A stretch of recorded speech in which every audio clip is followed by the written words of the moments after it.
Hey buddy, welcome to Wizard.com. My name is Shubhadeep Chaudhary and I am your maths tutor. So let's begin. According to the question, what must be added to the given polynomial so that we get minus of 7a square minus 6a minus 7? So let x be the required polynomial which should be added with minus of 8a square plus 5a plus 9 in order to get the polynomial minus of 7a square minus 6a minus 7. So let x be added to minus of 8a square plus 5a plus 9. So upon adding x, which is a polynomial, to minus of 8a square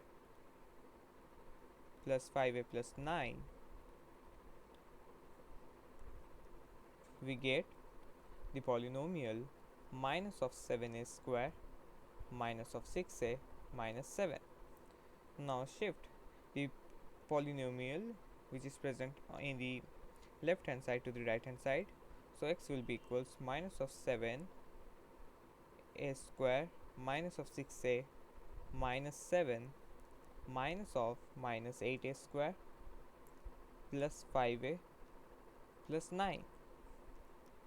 So x will be equals minus of 7a square minus and minus will become plus 8a square. So what we are doing is we are putting the terms which have same degree in a pair of brackets. So minus of 7a square and 8a square, both of these two terms have degree equals 2, so we pair them together.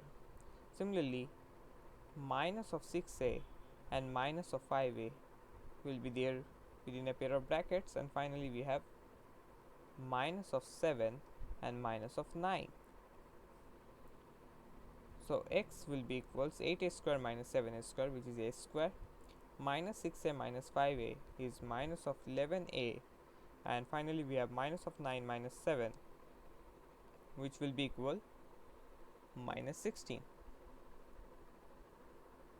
So our required polynomial will be a square minus of 11a minus 16. So this will be our final required answer.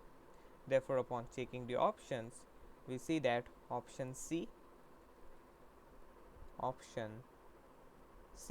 is the final answer. So that's it. Thank you and have a great day.